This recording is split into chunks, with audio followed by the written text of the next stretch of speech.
Good morning दोस्तों, उत्साह academy के डिजिटल प्लेटफॉर्म पर आपका हार्दिक स्वागत, अभिनंदन। हम आशा करते हैं आप सभी सकुशल होंगे और उत्साह एकेडमी के द्वारा चलाए जाने वाले उत्साह डोज की जो सीरीज है उसमें आज जो हमारा बिंदु है वो है भोगीलाल पांड्या। आज जो हमारा बिंदु है वो भोगीलाल पांड्या, और ये बिंदु थोड़ा छोटा होने की वजह से मित्रों आज हम लोगों ने दो बिंदु साथ में लिए हैं, एक तो भोगीलाल पांड्या और एक बीकानेर के शासक कल्याणमल के पुत्र कुंवर पृथ्वीराज। तो छोटे छोटे बिंदु है, मुश्किल से 8 से 10 मिनट का वीडियो बनेगा और इन दो बिंदुओं से संबंधित जो विस्तृत चर्चा है वो हम करने वाले हैं।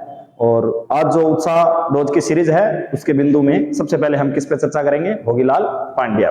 तो देखिए भोगीलाल पांड्या, भोगीलाल पांड्या के बारे में जानते हैं। तो सबसे पहले तो देखिए ये रहे हमारे भोगीलाल पांड्या साहब जी, उनके जीवन परिचय के बारे में हम देखेंगे।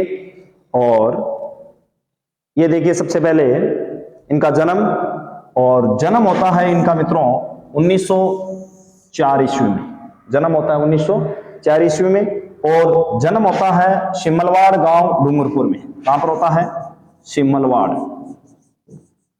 शिमलवाड़ गांव डूंगरपुर में इनका जन्म होता है। ये महत्वपूर्ण फैक्ट है, आपको ध्यान में रखिए। और अगर ऐसे पूछे कि भोगीलाल पांड्या का संबंध किस जिले से है या किस जिले से ये संबंध रखते हैं, तो ये डूंगरपुर से संबंध रखते हैं और शिमलवाड़ गांव में इनका जन्म हुआ। उपनाम, इनका उपनाम है बांगड़ के गांधी। बांगड़ के गांधी इन्हें कहा जाता है, बांगड़ के गांधी। ये भी महत्वपूर्ण फैक्ट है मित्रों, आपको ध्यान में रखना है, बांगड़ के गांधी। आगे देखिए भोगीलाल पांड्या द्वारा स्थापित प्रमुख संस्थाएं, ये इंपॉर्टेंट फैक्ट है मित्रों, आपको ध्यान में रखने हैं। इनके द्वारा कौन कौन सी जो संस्थाएं हैं वो स्थापित की गई थी। तो सबसे पहले बांगड़ सेवा मंदिर, बांगड़ सेवा मंदिर। और इस बांगड़ सेवा मंदिर ये राष्ट्रीय आंदोलन के दौरान गठित संस्था थी मित्रों, और बाद में अंग्रेजी सरकार ने इसको अवैध घोषित कर दिया। तो अवैध घोषित करने की वजह से बाद में इसका जो नाम चेंज कर दिया गया था वो कर दिया गया था सेवा संघ संस्था, सेवा संघ संस्था। तो पहली जो संस्था है बांगड़ सेवा मंदिर, बाद में इस पर इसको अवैध घोषित कर दिया गया, और अवैध घोषित कर देने की वजह से बाद में इसको अन्य नाम सेवा संघ संस्था के नाम से जाना गया। तो बांगड़ सेवा मंदिर और सेवा संघ संस्था एक ही संस्था है, लेकिन इसको अवैध घोषित कर जाने के बाद इसका नाम सेवा संघ कर दिया गया। अगला देखिए हरिजन सेवा समिति, हरिजन सेवा समिति जिसका गठन किया गया 1935 ईस्वी में भोगीलाल पांड्या द्वारा। हरिजन सेवा समिति जिसका गठन किया गया 1935 ईस्वी में। और अगला है वनवासी सेवा संघ जिसका गठन किया गया 1938 ईस्वी में डूंगरपुर में। कहां पर किया गया? डूंगरपुर में। तो वनवासी सेवा संघ इसका गठन 1938 ईस्वी में डूंगरपुर में किया गया। और अंतिम रूप से देखिए मित्रों डूंगरपुर जो प्रजामंडल है इसकी स्थापना 1944 ईस्वी में, अगस्त 1944 ईस्वी में भोगीलाल पांड्या के प्रयासों के द्वारा ही की गई थी। तो प्रजामंडल जो आंदोलन है उसमें बहुत बार ऐसे क्वेश्चन पूछे जाते हैं कि डूंगरपुर प्रजामंडल की स्थापना किसने की थी या किसके प्रयासों से की गई। तो एक तो आपको यह ध्यान में रखना है कि भोगीलाल पांड्या के प्रयासों से डूंगरपुर प्रजामंडल की स्थापना की गई, और कब की गई? तो 1944 में। यह महत्वपूर्ण फैक्ट आपको ध्यान में रखना है। साथ ही इनमें से कौन कौन सी जो संस्थाएं हैं वो पांड्या द्वारा स्थापित है, यह भी ध्यान में रखना है। बांगड़ सेवा मंदिर, हरिजन सेवा समिति, वनवासी सेवा संघ और डूंगरपुर प्रजामंडल। बांगड़ सेवा मंदिर पर अवैध या बांगड़ सेवा मंदिर संस्था है, इसको अवैध घोषित करने के बाद इसका नाम क्या रखा गया यह भी आपको ध्यान में रखना है, सेवा संघ संस्था, सेवा संघ संस्था। तो इतनी महत्वपूर्ण जानकारी है वो आपको भोगीलाल पांड्या के बारे में ध्यान में रखनी है। आगे देखिए भोगीलाल पांड्या को 1975 ईस्वी में पद्म विभूषण से सम्मानित किया गया भारत सरकार के द्वारा। और पद्म जो पुरस्कार है मित्रों उसमें भारत सरकार द्वारा 3 पुरस्कार दिए जाते हैं पद्म पुरस्कारों में। तो कौन कौन से देखिए पद्म पुरस्कार, और पद्म पुरस्कारों में सबसे पहले जो या सबसे ऊपर में दिया जाता है वो जाता है पद्म विभूषण।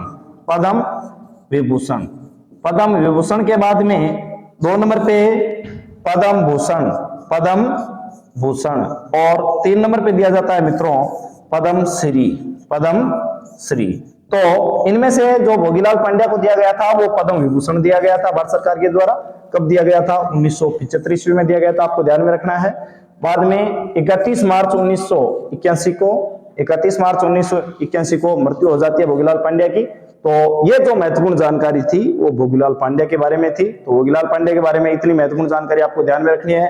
इनका जन्म सिमलवाड़ा गांव डूंगरपुर में हुआ। बांगड़ के गांधी उपनाम से इनको जाना गया। इनके द्वारा स्थापित प्रमुख जो संस्थाएं हैं, बांगड़ सेवा मंदिर, हरिजन सेवा समिति, वनवासी सेवा संघ और डूंगरपुर प्रजा मंडल। साथ ही इनको पद्म विभूषण कब दिया गया? 1975 ईस्वी में, और इनकी मृत्यु हो जाती है 1981 में। अगला जो बिंदु है मित्रों हमारा वो क्या है? देखिए, अगला बिंदु है कुंवर पृथ्वी सिंह, कुंवर पृथ्वीराज। और कुंवर पृथ्वीराज का जो संबंध रहा है मित्रों वो रहा है हमारे बीकानेर रियासत से। बीकानेर के राव कल्याणमल के पुत्र थे कुंवर पृथ्वीराज। और 1970 में जब नागौर दरबार लगा और बाद में तब से ये अकबर की सेवा में थे। अकबर की सेवा में होने के बावजूद भी इनके मन में जो महाराणा प्रताप के प्रति श्रद्धा है मित्रों वो वास्तव में बहुत ज्यादा थी। और अपने कन्हैयालाल सेठिया जी द्वारा रचित पीथल और पाथल जो रचना है वो महाराणा प्रताप और कुंवर पृथ्वीराज के बीच की जो घटना है उस पर रचित की गई है, जिसके बारे में हम लोगों ने कल चर्चा की कन्हैयालाल सेठिया के बारे में। तो अब जो हम चर्चा करेंगे वो करेंगे कुंवर पृथ्वीराज पे। देखिए, ये रहे कुंवर पृथ्वीराज। कुंवर पृथ्वीराज, ये देखिए कुंवर पृथ्वीराज। और इनके बारे में महत्वपूर्ण जानकारी। जन्म, सबसे पहले इनका जन्म हुआ 1549 ईस्वी में बीकानेर में। तो कुंवर पृथ्वीराज का जो संबंध था वो बीकानेर रियासत से था। इनके पिता का नाम था राव कल्याणमल, बीकानेर के शासक राव कल्याणमल के पुत्र है ये। और बादशाह अकबर के दरबार में रहे। मैंने आपको बताया नागौर दरबार का गठन, नागौर दरबार जो लगाया गया था 1570 ईस्वी में, 1570 ईस्वी में। तो 1570 में जब नागौर दरबार लगाया गया था तो राव कल्याणमल के पुत्र पृथ्वीराज नागौर दरबार के बाद में से अकबर की सेवा में लग गए। तो इन्होंने अकबर की सेवा के दौरान बहुत सारे जो युद्धों में भी इन्होंने भाग लिया था। और लेकिन युद्धों में भाग लेने के बावजूद भी महाराणा प्रताप के प्रति मित्रों इनके वास्तव में बड़ी श्रद्धा थी इनके मन में। और अकबर ने पृथ्वीराज को गागरोन का किला भी दिया। इस वजह से गागरोन का जो किला है वो भी पृथ्वीराज को दिया गया था अकबर के द्वारा। और आगे देखिए, इनकी जो प्रमुख रचना है उस रचना को आपको ध्यान में रखना है। वैली कृष्ण रुक्मणी, वैली कृष्ण रुक्मणी इनकी जो महत्वपूर्ण रचना है वो बाद में 1600 ईस्वी में इनकी मृत्यु हो जाती है। तो ये थे हमारे कुंवर पृथ्वीराज। कुंवर पृथ्वीराज जिनका संबंध आपको ध्यान में रखना है बीकानेर रियासत से। इनके पिताजी का नाम राव कल्याणमल और बादशाह अकबर के दरबार में रहे। और इस वजह से पृथ्वीराज को अकबर द्वारा गागरोन का दुर्ग दिया गया। इनसे संबंधित कोई विशेष जानकारी नहीं है मित्रों, आपको इतना ही ध्यान में रखना है। और पीथल और पाथल वाली जो घटना है अकबर के द्वारा जब कहा गया इनको कि महाराणा प्रताप है उसने मेरी जो अधीनता है वो मानने के लिए वो तैयार हो गया है, तो एक तरीके से पृथ्वीराज को विश्वास नहीं हुआ इस बात पर। और पृथ्वीराज को विश्वास नहीं हुआ तो इन्होंने तुरंत कुछ दोहे और संदेश महाराणा प्रताप के लिए लिखा और कहा कि भाई आपने अधीनता स्वीकार कर ली अकबर की।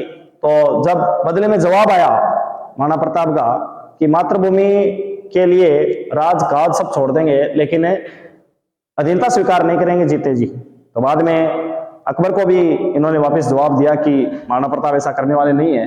तो ये थे कुंवर पृथ्वीराज और भोगीलाल पांड्या। दो बिंदुओं पर हम लोगों ने चर्चा की आज की क्लास में। और ये बिंदु अपने आप में छोटे होने की वजह से मित्रों हम लोगों ने दो बिंदुओं को शामिल किया, नहीं तो हम रोज एक बिंदु पे चर्चा करते हैं। और ऐसी और बहुत सारी क्लासें देखने के लिए उत्साह एकेडमी का जो यूट्यूब चैनल है उसको आप लाइक करें, शेयर करें, सब्सक्राइब करें और कमेंट करना बिल्कुल ना भूलें। थैंक यू, धन्यवाद।